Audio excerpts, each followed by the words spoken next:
Tuhan hambamu yang akan menyampaikan firman-Mu, dalam pengurapan kuasa dari surga, boleh menjadi bagian hambamu, sehingga Tuhan firman-Mu yang Kau sampaikan akan menjadi satu kekuatan baru di tengah-tengah kami sendiri dan lain Bapa, sehingga kami boleh melihat kuasa-Mu untuk menyatakan di tengah-tengah kehidupan kami.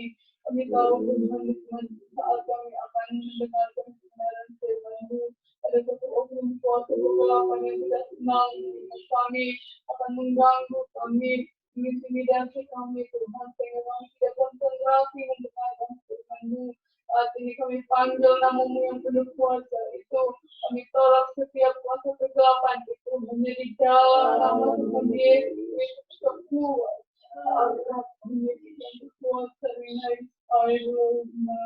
Terima kasih Tuhan, terima kasih jangan buka dari keadaan kuasa kami pada saat ini di dalam nama Tuhan Yesus Kristus. Haleluya. Amin. Tuhan, mari kita akan buka firman Tuhan yang saya ambil di dalam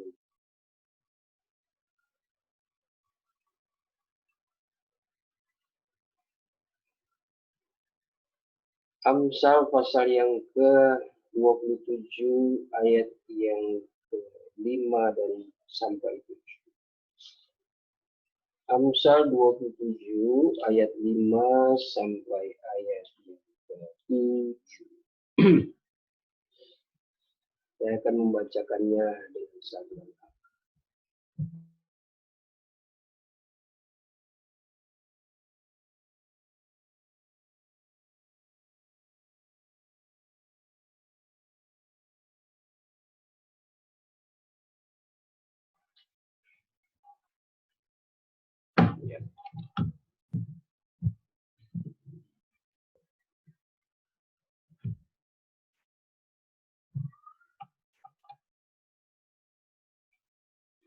Amsal 27 ayat yang ke-5 sampai ayat yang ke-7 mengatakan begini. Peneguran yang nyata itu terlebih baik daripada pengasihan yang tersembunyi. Jikalau dipalu oleh sahabat, ia itulah tanda setia. Tetapi cium seteru patut ditangkiskan dengan doa.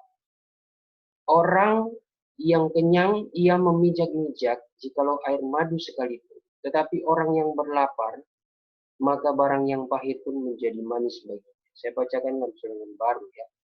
Lebih baik teguran yang nyata-nyata daripada kasih yang tersembunyi. Seorang kawan memukul dengan maksud baik, tetapi seorang lawan mencium secara berlimpah-limpah. Orang yang kenyang menginjak-injak madu, tetapi bagi orang lapar, segala yang pahit dirasakan manis. Ya, puji Tuhan pada kesempatan sore hari ini, berkat kemurahan Tuhan, kami masih boleh ada dengan kekuatan kesehatan yang baru. Walaupun yang saya agak bimbang ya, tetapi sejauh ini kami dalam keadaan sehat walafiat. Tentu yang terutama adalah semangat yang jangan sampai pudar ya.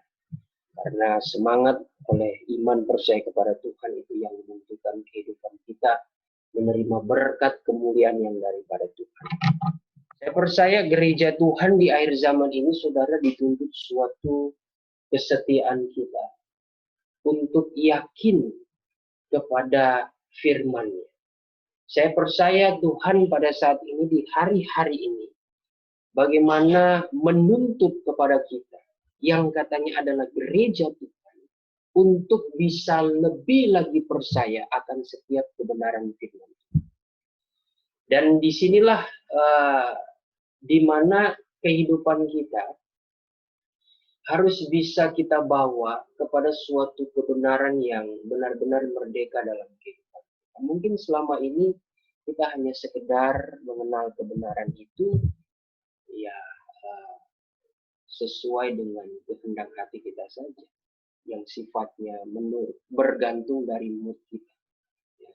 Atau mungkin yang dahulu kala kita percaya akan firman Tuhan, kita menerima firman Tuhan itu hanya firman yang enak-enak saja. Tetapi firman Tuhan yang tidak enak, yang tidak cocok di telinga kita, sepertinya itu sulit untuk kita terima.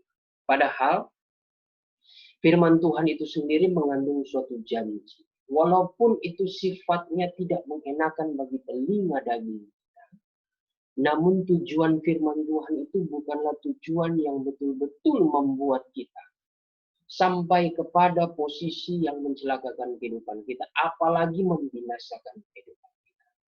Justru dengan firman Tuhan, saudara, kita ini selalu diingatkan dan terus diingat. Perihal yang kelihatan baik, indah, dan sempurna, kelihatan baik, indah, dan sempurna itu belum tentu itu membawa kita kepada kehidupan yang sebenarnya.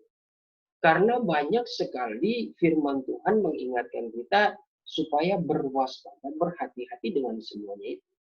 Kalau Paulus menggambarkan iblis saja bisa menyamar menjadi seorang malaikat, berarti standar iblis itu bisa memakai kemuliaan sorga untuk membinasakan, menipu orang-orang pilihan Tuhan. Tetapi di sini kita harus mengerti sebagai orang-orang pilihan Tuhan. Kita memahami bahwa orang pilihan Tuhan ini adalah orang-orang yang tidak sembarangan hidupnya. Orang pilihan Tuhan itu adalah orang yang memiliki iman yang teruji. Iman yang bukan cuma paham 1-2 ayat, tetapi memahami dalam satu kebenaran itu, memahami secara menyeluruh akan firman Tuhan. Orang pilihan itu adalah orang yang memiliki perisai dalam hidup, yang memiliki senjata, perlengkapan senjata Allah yang lengkap, sehingga kita tidak termakan oleh tipu daya setan. Banyak di zaman sekarang gereja sudah menawarkan hal-hal tentang suatu perkara-perkara dunia yang sifatnya itu kelihatan rohani, tetapi memberikan suatu laba, keuntungan bagi daging. Keuntungan bagi daging. Memang kelihatan itu sepertinya kita memahami, oh inilah cara Tuhan memberkati. Namun saudara, kita sebagai orang pilihan kembali lagi hati-hati. Selalu ada rasa waspada, berjaga-jaga untuk kita serta-merta langsung menelan, ya. Langsung percaya apa yang kita dengar, apa yang kita konsumsi lewat kebenaran firman Tuhan yang kita dengar, yang kita baca, apapun itu. Kita harus berhati-hati. Kalau kita tidak berakar di dalam firman, kalau kita tidak bertumbuh dewasa, maka itu kita seperti anak-anak yang dikatakan oleh Paulus di dalam Efesus 4 ayat yang ke-13, bahwa kita seperti kanak-kanak yang begitu mudah diombang-ambingkan, dipermainkan oleh orang-orang yang tidak bertanggung jawab mengenai khotbah mereka, pelajaran mereka, tawaran-tawaran mereka, ajakan-ajakan mereka, ya, untuk menerima keselamatan, menerima berkat Tuhan, yang sebenarnya hanyalah untuk menyesatkan orang-orang pilihan. Coba kita baca. Efesus 4 ayat yang ke-13.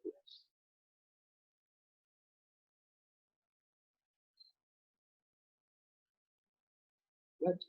Efesus 4 ayat 13. Sampai kita semua telah mencapai kesatuan iman dan pengetahuan yang benar tentang anak Allah. Oh, ayat 12. Ayat 12. Untuk memperlengkapi orang-orang kudus bagi pekerjaan pelayanan. Sorry. Ayat 14. Ayat yang ke-14.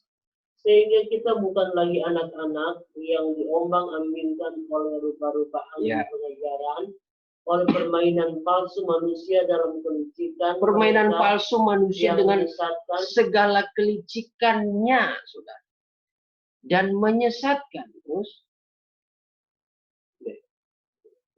ya, dengan segala kelicikan dan hal-hal yang menyesatkan. Ini berbahaya. Ya, orang-orang seperti ini biasanya kelihatan mereka menawarkan, menyampaikan sesuatu perkara-perkara yang identik dengan berkat-berkat berlimpah-limpah. Ya. Saya selalu mengajarkan kepada jemaat yang dikasih Tuhan, kami selalu mengajarkan, ya, berkat berlimpah yang dimaksud firman Tuhan itu pertama-tama adalah berkat damai sejahtera. Itu dulu, ya.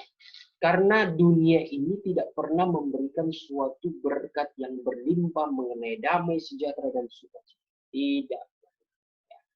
Dunia hanya bisa menawarkan berlimpah-limpah dengan kekayaan duniawinya. Itu pun diberikan supaya kita ini dapat tunduk dan menyembah setan. Sebab dunia ini memang diperintah, diizinkan Tuhan supaya iblis itu dapat menjadi penguasa.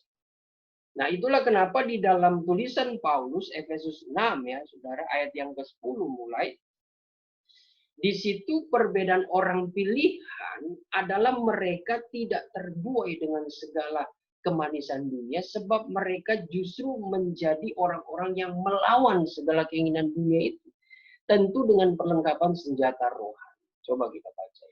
Ayat yang ke-10, akhirnya hendaklah kamu kuat di dalam Tuhan, di dalam kekuatan kuasa-Nya.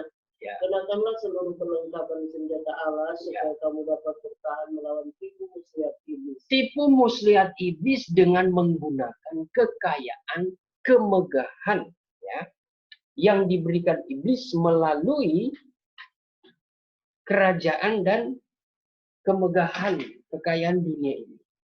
Terus, karena perjuangan kita bukanlah melawan darah dan daging, ya, tetapi melawan pemerintah-pemerintah, melawan penguasa-penguasa, melawan penghulu dunia yang gelap ini, melawan roh-roh jahat di udara. Jadi lawan kita itu adalah roh-roh jahat. Roh-roh jahat yang dahulu berhasil membuat manusia itu akhirnya tidak hidup dalam ketaatan kepada Tuhan. Roh jahat inilah yang membuat manusia itu terikat, ya, terpengaruh dengan tipuan. Dengan segala tipu muslihatnya, dia memberdayakan manusia itu. Ya. Sehingga manusia akhirnya tercerai dengan kemuliaan. Dengan jubah kemuliaan. Hati-hati. Roh jahat ini sangat berbahaya dan itu musuh kita sejak semula. Jadi musuh kita itu bukan manusia, bukan oknum-oknum tertentu. Tetapi musuh kita itu sebenarnya sesuatu yang menggerakkan oknum-oknum. Ya, sebut saja oknum ini sahabat kita di dalam itu. Jadi kalau kita mau memiliki perlengkapan rohani, harusnya mata kita sudah terbiasa memandang karakter seseorang, sifat seseorang, kelakuan seseorang itu yang walaupun dalam kekurangan, tetapi selalu dapat melihat mereka ini adalah jiwa yang diciptakan Tuhan. Yang dipercayakan Tuhan untuk mereka terlahir di bumi ini sama seperti kita.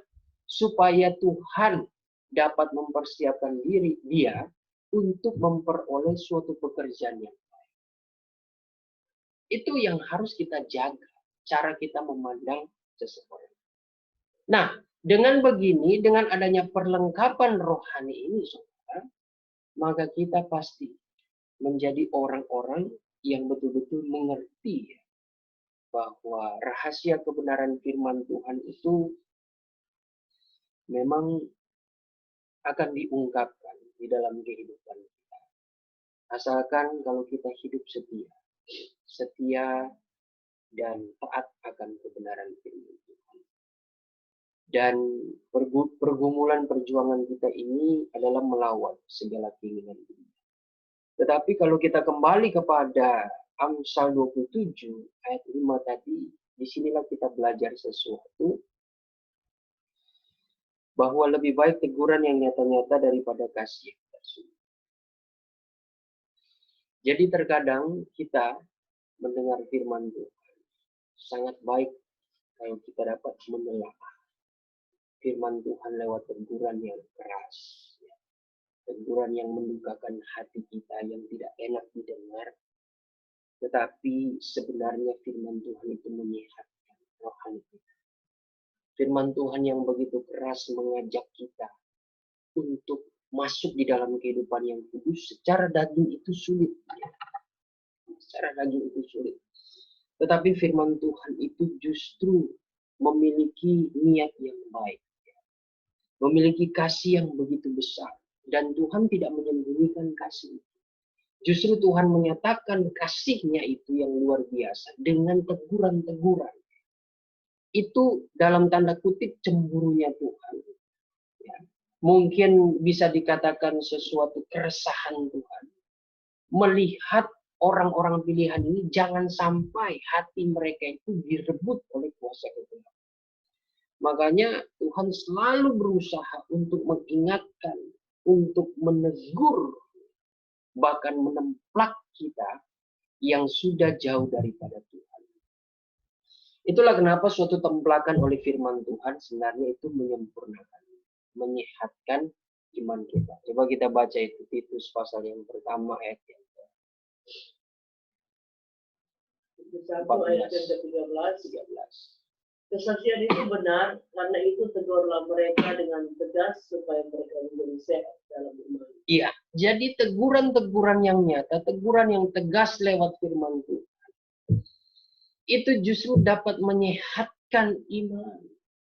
Salinan Lama mengatakan menyempurnakan. Kalau kita mau disempurnakan iman kita, terimalah firman Tuhan. Dengan hati yang kudus, dengan hati yang bersih. Dengan membuang segala kotoran-kotoran di dalam hati kita. Supaya di situ kita bisa melihat, oh kasih yang tersembunyi, ya, yang dimiliki Allah itu ternyata kita bisa memandang itu dari teguran-teguran yang nyata dalam kehidupan. Wah, itu luar biasa.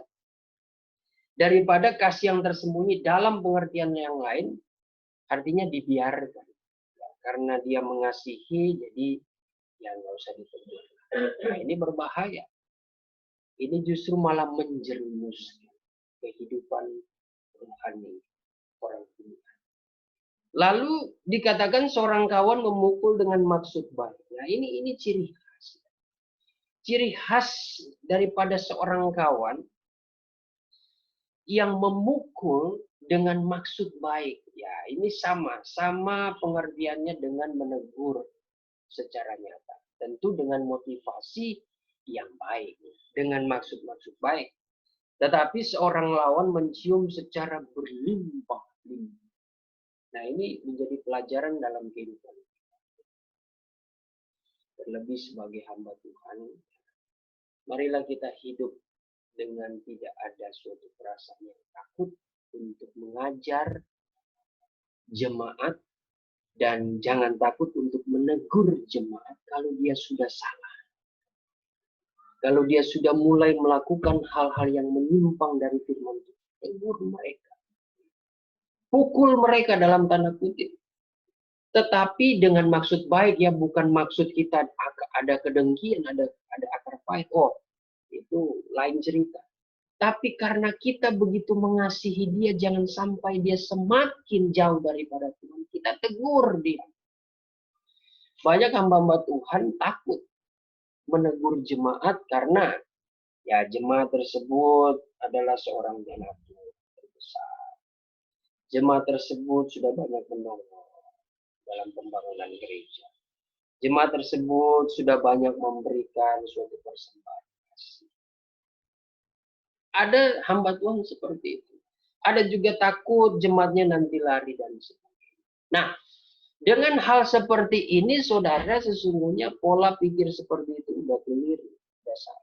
Kita mengukur pelayanan kita berhasil. Pelayanan kita itu dikehendaki Tuhan dengan ukuran-ukuran manusia.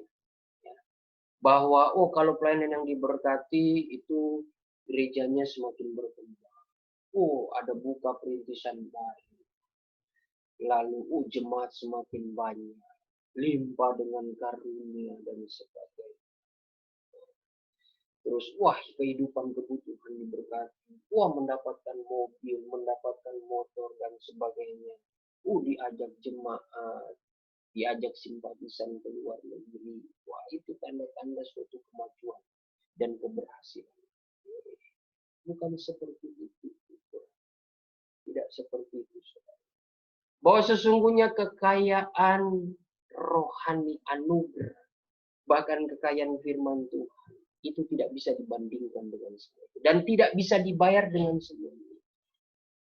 Puji Tuhan kalau kita diberkati dengan hal materi-materi dunia seperti itu. Saya percaya kami selalu rindu bahwa jemaat yang senantiasa memberikan perhatian, kami rindu bahwa mereka tergerak hatinya dengan hati yang betul-betul digerakkan oleh Tuhan. Dengan hati yang betul-betul memiliki pengertian yang benar. Supaya setiap persembahannya itu tidak akan dituntut di kemudian hari kalau dia lagi aneh-aneh. Tetapi kalau dengan ketulusan hati, ya dia berikan saja. Bahkan dia berpikir dengan hatinya itu, ya itu adalah milik dia. Dia merasa resah kalau berkat itu ditahan. Nah itu sangat luar biasa. Itu yang kami harapkan. Nah dan mencapai kepada sifat seperti itu tidak mudah, Saudara. Butuh waktu lama. Justru yang sifatnya instan tiba-tiba kasih, kali itu dicurigai. Jangan-jangan ada udang di balik batu. Ada udang di balik batu.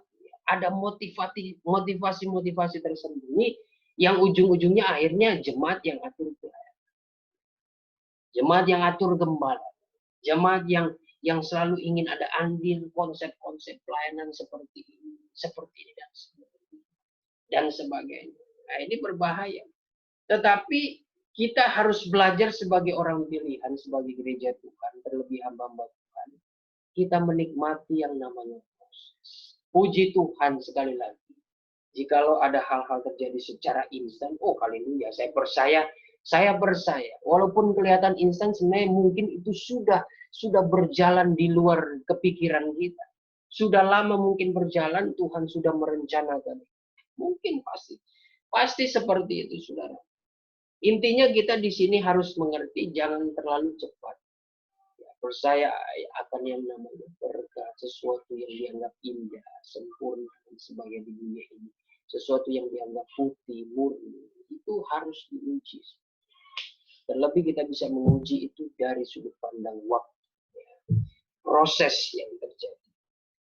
Kita tahu bahwa kawan yang memukul dengan maksud baik, ya sebenarnya kawan sejati kita itu adalah Tuhan Yesus. Tuhan Yesus adalah sahabat kita. Dialah sahabat kita yang rela menyerahkan nyawanya ganti sahabat-sahabat. Siapa lagi ada sahabat seperti itu? Menghadapi keadaan sekarang, masa-masa sulit kita, masa-masa keterpurukan kita, masa-masa kelaparan, masa-masa kekurangan, persoalan, tantangan, dan sebagainya. Ingatlah akan dia sebagai sahabat yang sejati. Bahkan dia berjanji dia akan senantiasa memberikan ketenangan dalam kehidupan kita. Ya, seringkali pikiran kita berjuang. Ketika kita dapat masalah, ketika kita sedang sakit, ketika kita sedang terpuruk, rasanya kita menghadapi itu sendiri dan tidak. Tapi percayalah, ada mata Tuhan yang selalu menatap kehidupan kita. Karena di dalam Mazmur 62 ayat yang pertama dan kedua, ya, di situ ada janji firman Tuhan yang mengatakan bahwa hanya dekat Allah saja aku tenang. Mazmur 62 ayat 2. Hanya dekat Allah saja aku tenang, daripadanya lah keselamatanku. Ya, terus. Hanya dialah gunung batuku dan keselamatanku, kota bentengku, aku tidak akan goyah. Ya, jadi itu yang menjadi keyakinan kita.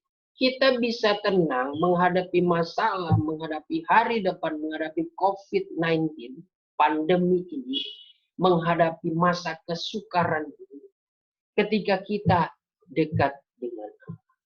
Dan memang itu janji Tuhan. Tuhan Yesus mengatakan bahwa barang siapa yang letih ya, dan berbeban berat, datanglah kepadaku. Aku akan senantiasa memberikan kelegaan kepadamu. Ya. Dan jiwamu akan menjadi tenang. Itu janji Tuhan. Kita harus yakini. Kalau kita penuh dengan kepanikan, ya pasti semua akan berjalan dengan tergesa-gesa. Ya, semua akan berjalan dengan tidak normal. Karena kita sudah panik, kita sudah resah, sudah putus asa, sudah uring-uringan dan sebagainya. Tapi di saat-saat sekarang ini, saudara, iman kita sedang ditambah. Sedang adanya pembersihan. Tuhan ingin menguji iman kita selama ini. Apakah iman yang betul-betul teruji? Tuhan akan menguji dengan pencobaan-pencobaan. Makanya Tuhan ingatkan tadi pagi, sudah saatnya kamu jangan bermain-main. Kalau kita bermain-main seperti bangsa Israel di padang belantara, walaupun sudah ada mujizat Tuhan, pertolongan Tuhan, tetapi mereka masih berbuat zina, mereka menyembah berhala, mencobai Tuhan dan bersungut-sungut, kita akan binasa, mati di padang belantara. Artinya terbawa arus pencobaan ini. Lenyap kita. Tapi kalau kita setia kepada Tuhan, tidak mau mencobai Tuhan, tidak bersungut-sungut, tidak mengadakan penyembahan berhala, artinya memberhalakan hobi, memberhalakan pekerjaan, memberhalakan hal-hal akan perkara-perkara dunia, atau kita berzina ya, dalam pergaulan, berzina secara tubuh, atau berzina dalam hal pemahaman, pengajaran kita tidak bisa jaga, maka kita akan menjadi orang-orang yang tinggal di padang belantara. Jangan seperti itu, tetapi kita harus menjadi orang-orang yang setia supaya kita mencapai kepada kemenangan yang daripada Tuhan. Dan dia dikatakan sebagai gunung batu. Gunung batu. Tadi pagi diingatkan bahwa Kristus adalah batu karang.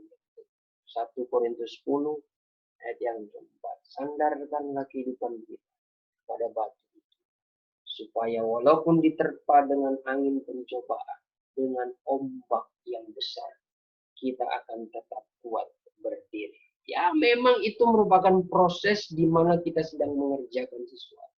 Saat kita melayani pekerjaan Tuhan. Tetapi Paulus mengingatkan, hendaklah engkau tetap tegak berdiri, tiada bergerak. Jangan ada bergerak sedikit. Kalau bergerak sedikit, ya berarti kita sudah mulai khawatir, bimbang. Dan Paulus mengatakan, ya, semua apa yang kita kerjakan itu tidak akan menjadi sia-sia di pemandangan. Tuhan akan memperhitungkan semua itu atas kesetiaan kita di dalam melayani pekerjaan Tuhan, di dalam melakukan kebenaran firman Tuhan. Itu kita dapati hanyalah dari firman Tuhan yang selalu datang menegur kita, ya, ketimbang ya, kita mendengar seorang lawan yang mencium secara berlimpah-limpah. Itulah gambaran iblis. Iblis selalu membuat kita terbuai dengan segala kemanisan. Lawan-lawan kita ya, baik di bidang politik ya, maupun di bidang pekerjaan kita. Saya percaya kita masing-masing punya pengalaman seperti itu. Ada sahabat, teman yang kelihatan mencium kita dengan berlimpah-limpah. Ya, artinya perbuatan baik yang terusan, perhatian dan sebagainya. Tapi sebenarnya dia ingin menjatuhkan. Wah, itu berbahaya. Lebih baik yang mulutnya mungkin belak-belakan ngomong ke kita, tetapi dia tulus. Ya, itu menjadi pengalaman kita pribadi ya. Pasti ada di antara kita yang mengalami seperti itu. Sahabat kita, karena dia sayang kepada kita, maka dia selalu ngomong belak-belak. Ada sesuatu hal yang salah, pasti dia akan cerita. Dia akan menegur. Sama seperti Tuhan Yesus yang akan selalu menegur kehidupan kita. Lalu yang terakhir, ini suatu peringatan bagi kita. Orang yang kenyang menginjak-injak madu, tetapi bagi orang yang lapar, segala yang pahit dirasakan manis. Madu di sini, kalau kita hubungkan dengan Wahyu 10, ayat yang ke-10, itu berbicara pengajaran. Hati-hati kita yang sudah mengenal akan pengajaran, jangan mentang-mentang sudah sering sekali mendengar pengajaran, akhirnya kita pandang enteng. Kita tidak baca lagi, karena kita berpikir, sudah hafal, sudah khatam. Padahal Tuhan selalu ingatkan, baca, dan baca. Itu berbicara pengajaran. Pengajaran yang manis seperti madu, awas. Jangan sampai kita sudah merasa kenyang, ya, kita tidak ada kontak lagi dengan pengajaran. Kita tidak membutuhkan pengajaran. Malah kita menginjak-injak pengajaran. Artinya kita meremehkan pengajaran itu. Artinya juga dengan sikap kita meremehkan pengajaran, kita tidak mau baca-baca lagi. Itu buku pelajaran cuma jadi buku yang terbiar begitu aja di rak. Sudah. Mungkin seumur hidup kita itu ya hanya tertutup terus, tidak pernah kita buka. Itu berbahaya. Padahal itu sesuatu pengajaran yang harus kita konsumsi seperti kita belajar akan firman Tuhan. Namun orang yang lapar, segala yang pahit dirasakan manis. Nah, ini hati-hati. Hati-hati saudara mengenai suatu posisi. Bisa saja orang-orang di luar sana yang justru sedang giat-giatnya mencari kebenaran, pengajaran kita kabar pengantin. Wow, walaupun dia tahu, sudah mendengar pengajaran yang memang itu manis, tetapi prakteknya itu begitu pahit. Ketika pengajaran itu menyatu dalam kehidupan kita, kita ingin mempraktekannya itu sangat pahit. Oh, tetapi justru orang-orang yang begini, orang-orang yang di luar kita, sebut saja orang-orang yang terakhir itu, yang kita anggap terakhir, mereka menjadi orang-orang yang terdahulu karena mereka begitu haus dan lapar akan pengajaran. Justru Tuhan lebih memilih mereka. Nyatalah seperti yang dikatakan firman. Maka jangan sampai engkau yang terdahulu menjadi yang terakhir, dan terakhir menjadi terdahulu. Ini yang harus kita jaga baik-baik. Kita yang sudah terpanggil dan didewasakan rohani lewat proses kehidupan kita, hati-hati. Jangan seperti perkataan Paulus dalam Ibrani 5 ayat 11 sampai 14 ayat terakhir.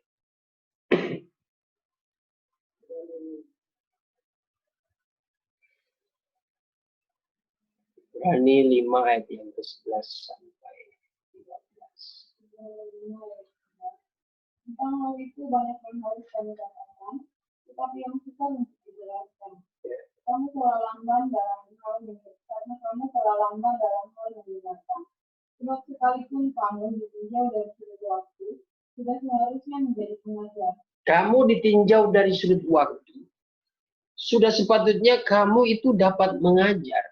Hati-hati kita sebagai senior-senior yang meremehkan firman, yang meremehkan pengajaran. Terkadang posisi kita seperti ini. Karena kita sudah merasa paling tahu, akhirnya justru kita menjadi pribadi-pribadi yang keras kepala.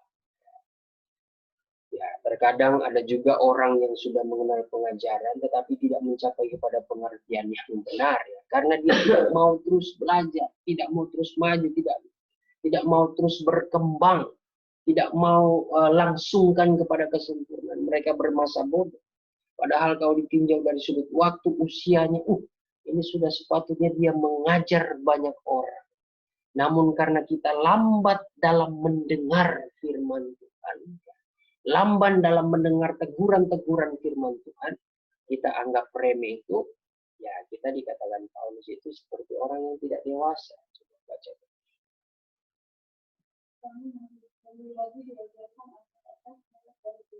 Kita masih perlu diajarkan alif bata, ya, asas-asas pokok lagi. Terus, masih memerlukan susu bukan makanan keras, masih sulit ditemplak, ya.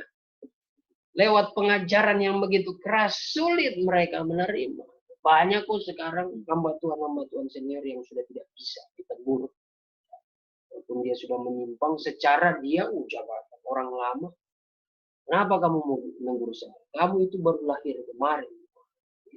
Padahal dia sudah salah, sudah menyimpang. Wah, sulit. Orang pasti takut menegur orang, ya, menegur hamba Tuhan seperti itu. Apalagi sudah ada wibawa, ya, sudah terkenal, orang lama lagi, jangan main-main. Jadi apa yang dia katakan, apa yang dia ucapkan tentang pengajaran firman Tuhan, wah itu sudah pasti benar. Jadi takut ini junior-junior yang ingin bukan menegur, ya, yang ingin bertanya saja, itu mereka takut untuk ada suatu dialog, ya, diskusi, bertanyakan sesuatu karena mungkin mereka melihat ada sesuatu kekeliruan. Wah, sulit. Makanya kita harus hati-hati. Terkadang orang-orang sifat seperti ini orang-orang yang hanya memerlukan susu. Mereka tidak sanggup menerima makanan keras. Terus Sebab barang siapa masih memerlukan susu, dia tidak memahami ajaran dan kebenaran. Iya. Dia adalah anak susu. Karena masih anak-anak, secara sifat masih kanak-kanak, dan mereka layaknya menerima ajaran yang ajaran lembut, ajaran masih layak diberikan susu karena masih kanak-kanak. Mereka sulit, saudara. Kehidupan mereka yang masih ada iri, dengki, dan sebagainya. Kehidupan masih kanak-kanak rohani. Tetapi lihat, kalau di saat dia mengajar, dia saat berkhotbah 4 jam, ya, bahkan selalu isinya pengajaran, perkara hal-hal yang dalam. Nah, kanak-kanak rohani itu kan sulit menerapkan kasih. Walaupun dia berkarunia, nah, makanya 1 Korintus 14 manifestasi Roh Kudus itu harus didahului dengan kasih dulu. Coba sebelum kita lanjut, tidak mengapa kita buka 1 Korintus 13 ayat 1 sampai ayat yang ke ayat 1 sampai ayat yang ke 13, 1 Korintus 13. Sekalipun aku dapat berkata-kata dengan semua bahasa manusia dan bahasa malaikat. Sekalipun dia penuh roh berkarunia lidah. Tetapi jika aku tidak mempunyai kasih, Ya. aku sama dengan gong yang berkumandang dan canang yang mengerucut. Nah, kalau dia tidak memiliki kasih, tidak layak, tidak sepatutnya, dia menjadi malaikat sidang. Ya. Karena dirinya tidak memelihara kasih. Pasti bisa saja ketika di dalam suatu pekerjaan roh, dia dipercayakan sebagai malaikat sidang. Karena dia tidak memiliki dasar kasih, apalagi sudah tercemar dengan kepentingan pribadi, wah itu bisa dia yang mengarahkan itu. Cerita-cerita tentang apalagi dia sudah punya karunia mengartikan makna lidah. Bisa saja dia menyaksikan suatu kesaksian dusta. Bisa seperti itu. Terus, itu yang pertama. Sekalipun aku mempunyai karunia untuk bernubuat dan aku mengetahui segala rahasia dan memiliki seluruh Sekalipun aku memiliki karunia nubuatan, ya, bahkan karunia untuk mengetahui rahasia-rahasia tentang Wahyu 1 sampai Wahyu 22, Wahyu 6, Yesaya 28,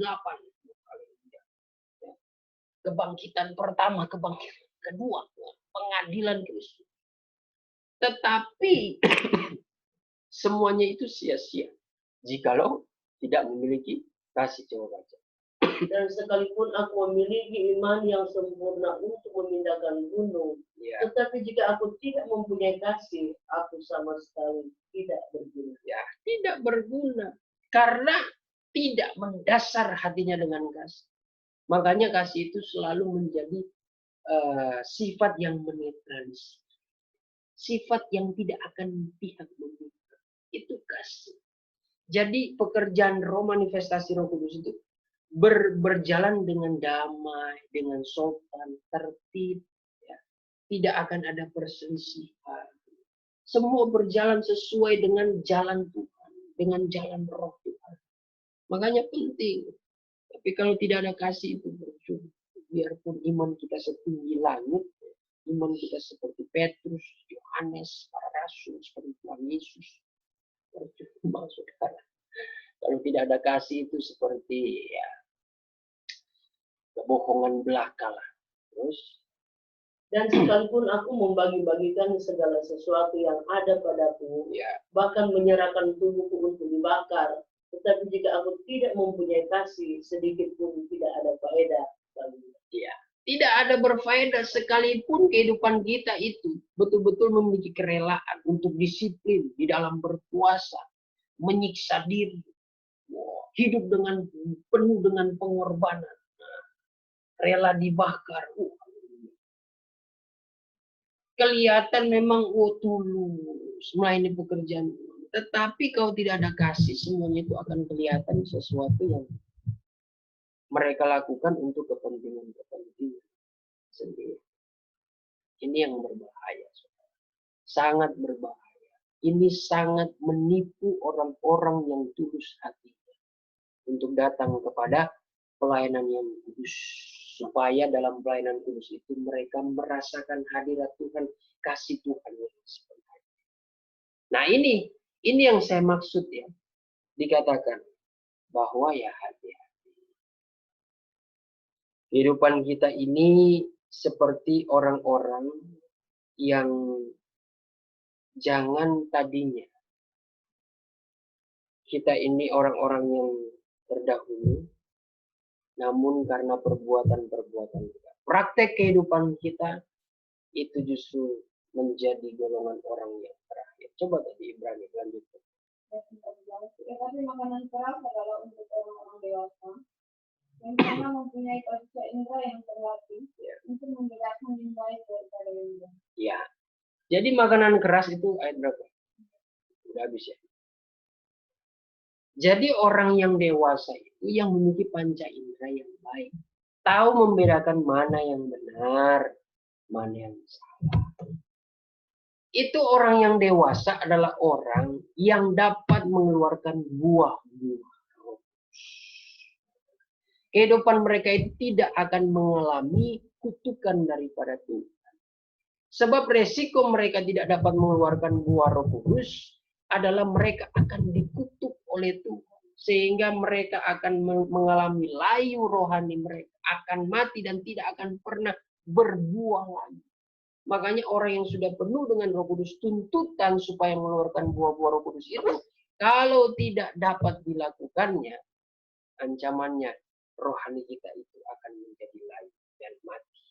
Bahkan tidak pernah berbuah-buah kebenaran. Wah, itu kerusakan, alamat kerusakan yang parah itu ya. Itu seperti yang digambarkan Paulus kepada Timotius, diingatkan hati-hati. Jangan imanmu kandas seperti Alexander dan Hymenaeus. Iman mereka sudah kandas. Iman gereja pengantin yang tadinya sudah sampai berkarunia, siap untuk berbuah-buah, akhirnya kandas.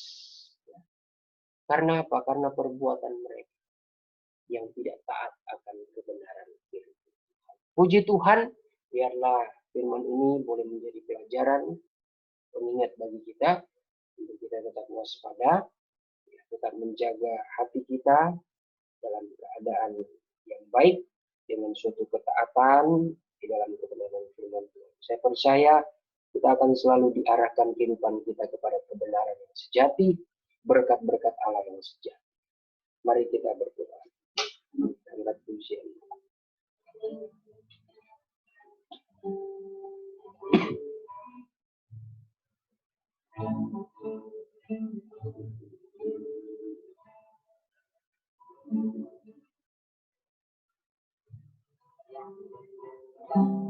Jangan ku mengerti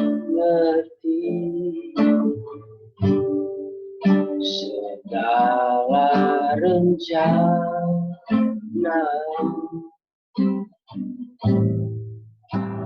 ajar ku berserah hanya padamu.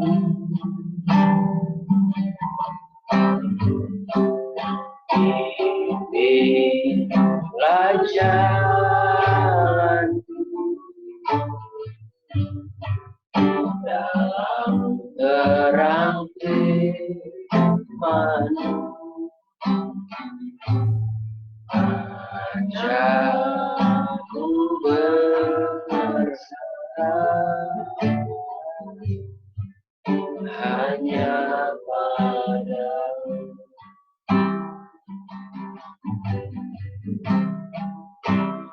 Bapakku, ajar segala rancangan,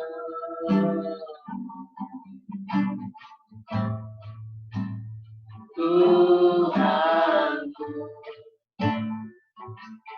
heran kekuatan,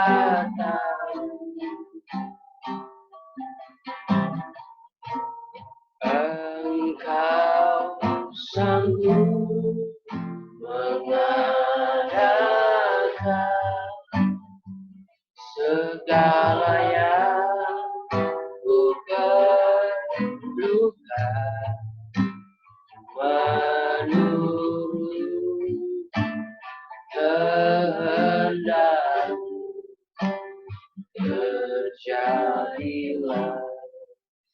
kasih Tuhan, kami sudah mendengar firman-Mu.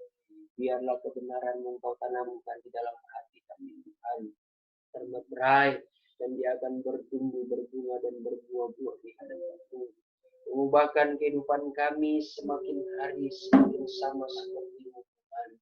Memiliki karakter Kristus yang dapat menjadi berkat bagi dunia ini. Dapat menjadi terang bagi dunia ini Tuhan. Agar kehidupan kami Tuhan sebagai suratan yang terbuka. Meyakinkan jiwa-jiwa di luar sana. Untuk selalu mencari dan memuliakan nama-Mu saja Tuhan. Terima kasih Bapa, biarlah kemuliaan firman-Mu menjadi Tuhan hikmat yang akan mengisi kehidupan kami. Menjadi sebuah kebijaksanaan di dalam kami menjalani hidup Tuhan. Agar kami tetap waspada Tuhan di dalam menghadapi keadaan dunia sekarang ini.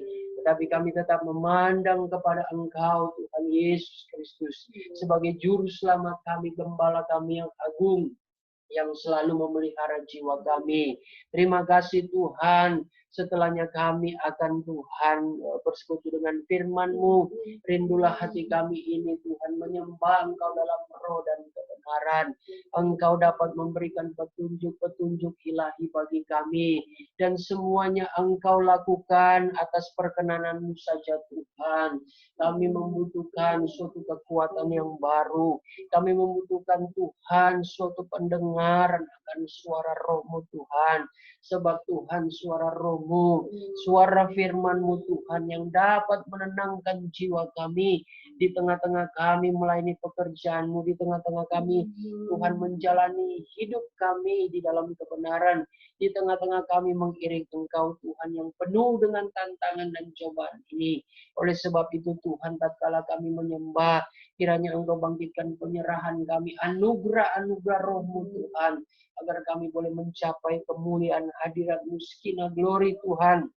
Dan itu boleh memancar di dalam kehidupan kami. Engkau dapat membuka mata rohani kami Tuhan, agar kami boleh dapat merasakan hadirat-Mu, memandang kemuliaan-Mu yang menjadi berkat, sukacita dan damai sejahtera bagi kami. Oleh sebab itu segala bentuk kuasa kegelapan yang mengganggu, menyusup, mencuri damai sejahtera kesungguh-sungguhan kami untuk datang menyembah Engkau dalam roh dan kebenaran. Kami usir, tolakan Engkau kuasa kegelapan. Hanya di dalam nama Tuhan Yesus Kristus Engkau pergi keluar. Darah Tuhan Yesus yang berkuasa. Terima kasih Tuhan, kami siap menyembah Engkau dalam roh dan kebenaran. Sucikan dan kuduskanlah hati kami, layakkan hidup kami untuk bersujud, merendahkan diri di hadapan-Mu. Di dalam nama Tuhan Yesus Kristus. Haleluya.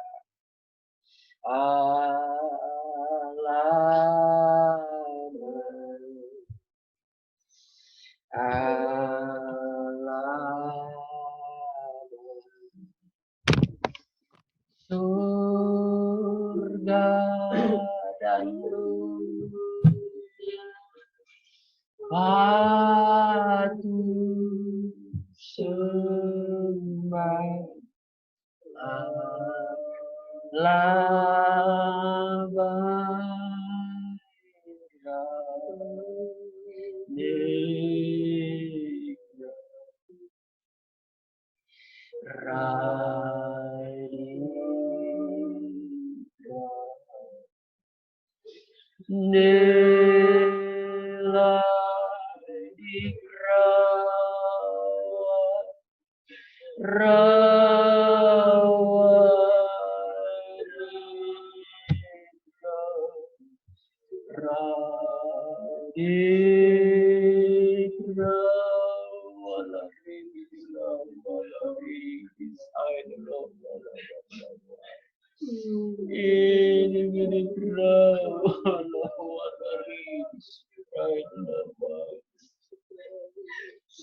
Ridisik aidolo wala rada wala wala wala wala ridis aidolo wala wala ridis irribidis aidolo wala rada wala wala wala ridis wala ridis aidolo wala rawa irraidisik rada wala wala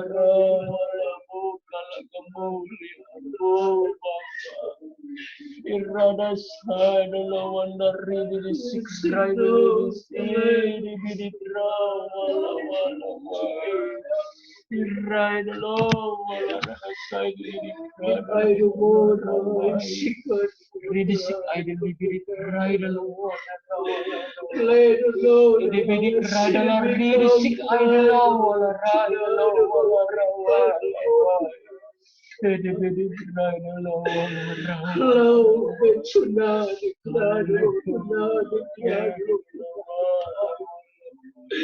Aku akan ada yang aku ada di Lord tonight.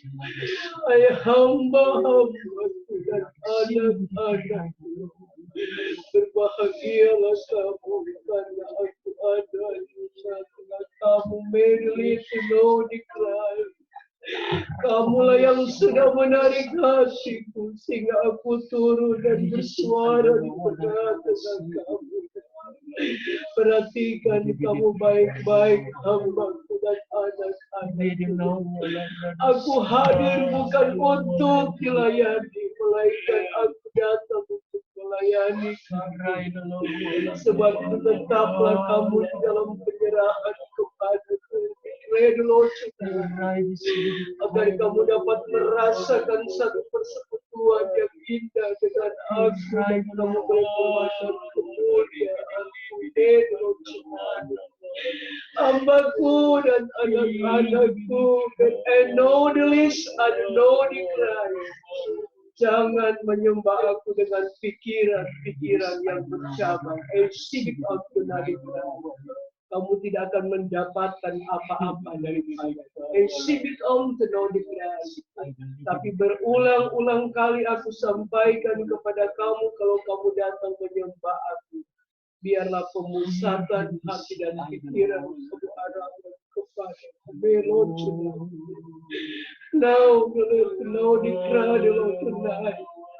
Aku kenal tiap-tiap kamu yang datang kepadaku dengan segala permohonan dan permintaan kamu, serta dengan berbagai macam keluhan yang kamu bawa kepadaku. Aku tahu semuanya, tapi satu hal yang perlu aku sampaikan kepada kamu. Adakah kamu percaya bahwa aku sanggup menolong kamu? Meklau dalam kebenaran. Dengarkanlah baik-baik suaraku saat ini. Meklau dalam kebenaran. Kamu sudah mendengarkan firman-Ku. Firman-Ku itu adalah aku sendiri. Lewat kenal di kerajaan ada lebih baik teguran yang nyata-nyata daripada penasihat yang tersembunyi. Hamba-hambaku dan anak-anakku di hari-hari ini. Aku tetap membersihkan gereja-Ku di akhir zaman ini. Aku mau supaya kamu tambahkanlah kesetiaan kamu untuk datang kepadaku, terutama di tengah-tengah kamu menjalankan tugas pekerjaan yang kudus dan mulia yang aku percayakan bagi kamu. Jalankan dengan setia serta minta hikmat yang daripadamu, sehingga aku dapat membuka rahasia-rahasia kebenaran kepada kamu, dan kamu tidak akan salah menyampaikan kebenaran. Sesungguhnya tanggung jawabnya besar, baik apa-apa dan berat. Aku mau apa yang aku ajarkan kepada kamu itu yang kamu ajarkan kepada orang-orang lain, sehingga mereka boleh selamat dan kami juga selamat. Hamba-hambaku, sebab itu aku minta kepada kamu supaya kamu lebih bersungguh-sungguh lagi di hari-hari ini. Karena ingat baik-baik, memasuki pada penyempurnaan gereja. I do not deny the Christ.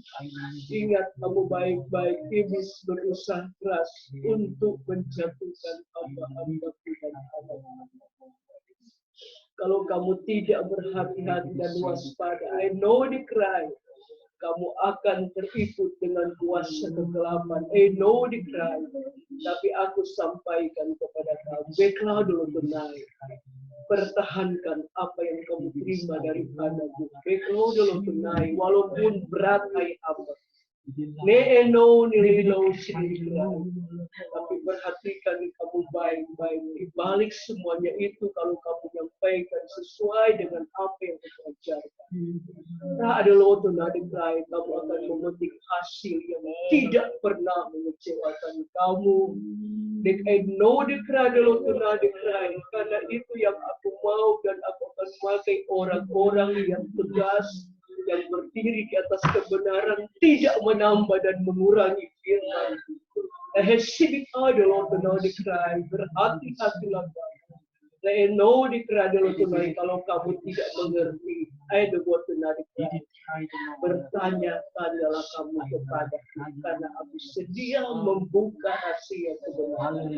Hesibik amtunalai cino, satu keuntungan yang besar bagi kamu. Kalau kamu selalu mendekatkan diri kepadaku dan bertanya-tanya kepadaku, agar supaya kamu tidak akan salah menyampaikan dan tidak salah untuk memberitakan. Leno dekra dulu kena dekra, mengertikah kamu hai hamba? Lehesi kamu kena dekra, tetap waspada dan berjaga-jaga. Hai hambaku, beko dulu kena. Apapun yang terjadi, beko dulu kena, jangan menyerah kepada keadaan. Percaya bahwa aku bersama-sama dengan kamu. Rehesibik adolontuna dikradolontuna dikamtunai, dan aku minta menghadapi di hari-hari ini, terutama di dalam pekerjaan. Banyaklah kamu berdiam diri di hati. Meleeno dikradolontuna. Bik adono dikradolontuna. Sampaikan ucapan-ucapan yang membawa berkat dan memberikan kekuatan, dan di dalamnya ada kasih. Mengertikah kamu?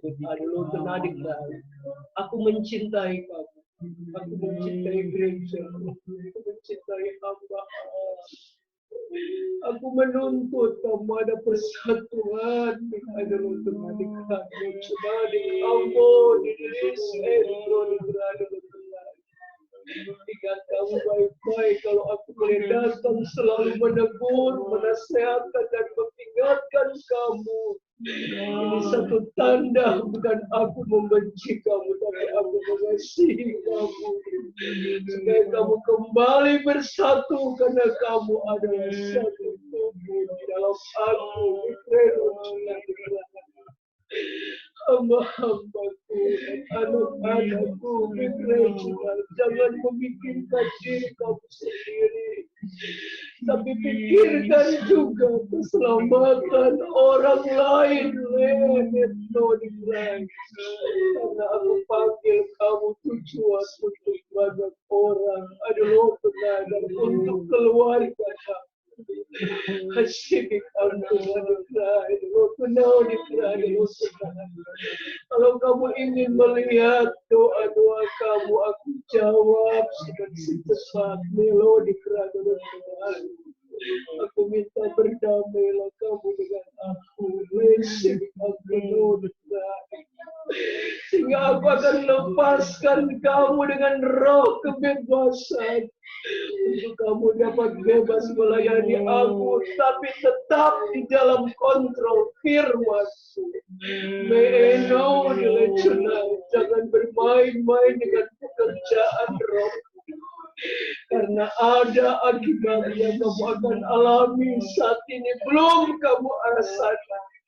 Tapi suatu saat kamu akan menerima ganjaran dan pikir tenang. Aku akan beracara dengan kamu. Jangan keraskan hati kamu. Kalau aku sudah datang menegur, menasihatkan kamu, bukan aku membenci kamu, tapi aku mencintai kamu. supaya kamu sungguh-sungguh hidup benar di hadapan Tuhan, sehingga ketika kamu melayani pekerjaan, setiap taburan-taburan firman tidak akan lalu begitu saja, melainkan itu akan bertumbuh dan menjadi jiwa-jiwa yang haus dan yang sedia dipersembahkan kepadamu. Mengerti kakak? Sudahkah kamu membawa jiwa kepadaku, hamba-hambaku dan anak-anakku? Declare Lord tonight. Now the Lord tonight, declare the Lord tonight. Jangan sampai kamu kembali dengan tangan kosong menghadapi aku. Declare the Lord tonight. Lihatlah hamba-hamba yang aku telah panggil kembali. Melodi kerai. Begitu banyak jiwa-jiwa yang mereka sudah bawa kepadaku. Melodi kerai menjadi satu contoh bagi kamu yang masih ada. Kamu harus melayani, tidak melihat orang lain, tapi melihat I see it now, aku yang memanggil, memilih dan mempercayakan kamu. May I know the cry. Lesyibik unto the cry. Di saat ini ada lagi pintu kemurahan masih terbuka.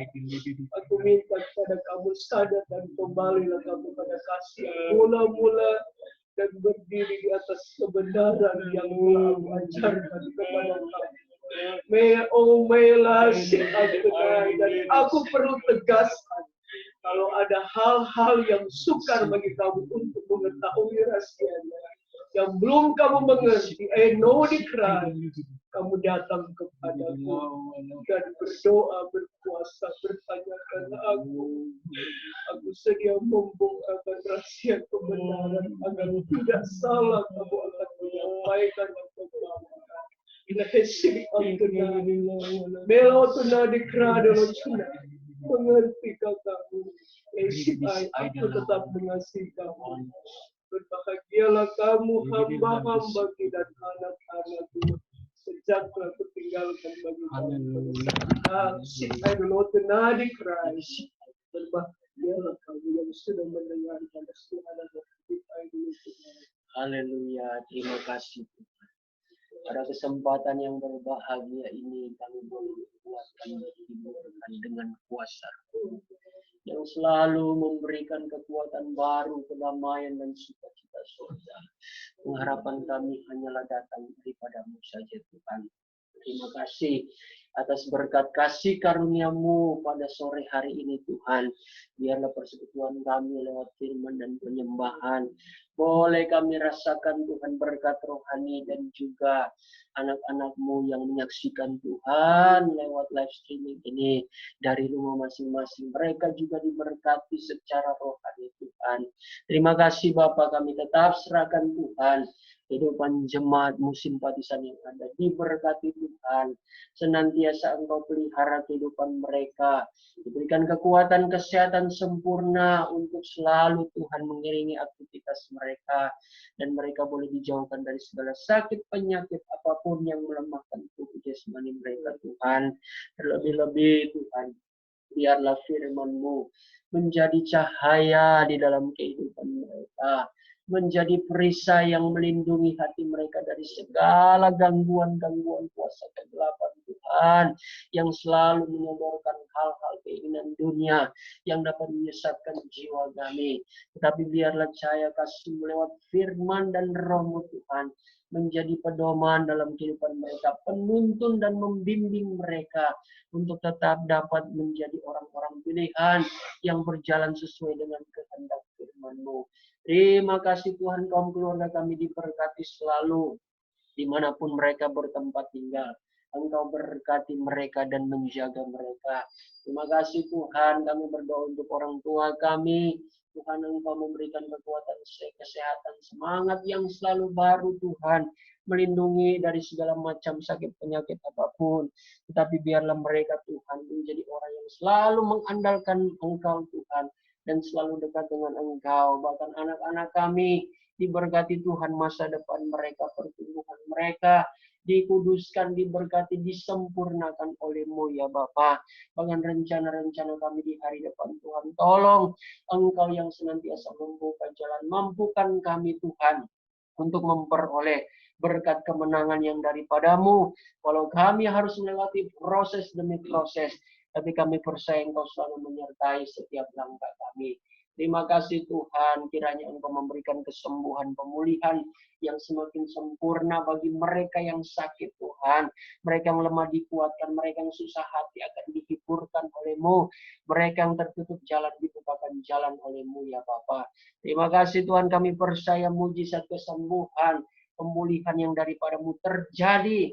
Dan kami imani dalam nama Yesus, itu akan kami alami Tuhan di dalam Engkau. Terima kasih, saatnya kami akan akhiri dan kami pada saat hari ini dengan penuh ucapan syukur dalam nama Tuhan Yesus Kristus.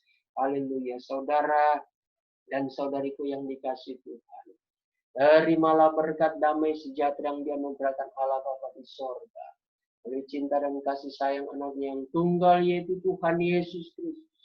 Di dalam persekutuan Allah Roh Kudus tinggal diam di hati kita, memberikan penghiburan dan pengharapan yang baru, sukacita surga dan kekuatan yang baru.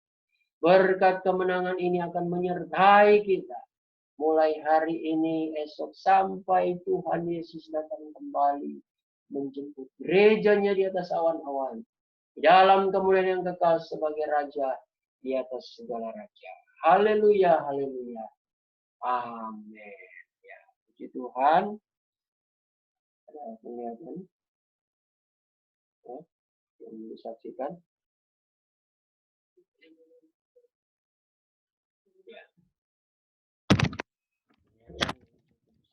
Ya. Baik, puji Tuhan, saudara yang mengikuti ibadah kita pada sore hari ini, kiranya tetap diberkati oleh Tuhan, sama seperti Tuhan memberkati kehidupan kami di tempat ini. Tetap jaga kesehatan, lakukan protokol kesehatan, dan selalu andalkan Tuhan, selalu dekat dengan Tuhan. Saya percaya jiwa kita senantiasa mendapatkan ketenangan. Salam buat keluarga, Tuhan Yesus memberkati. Shalom.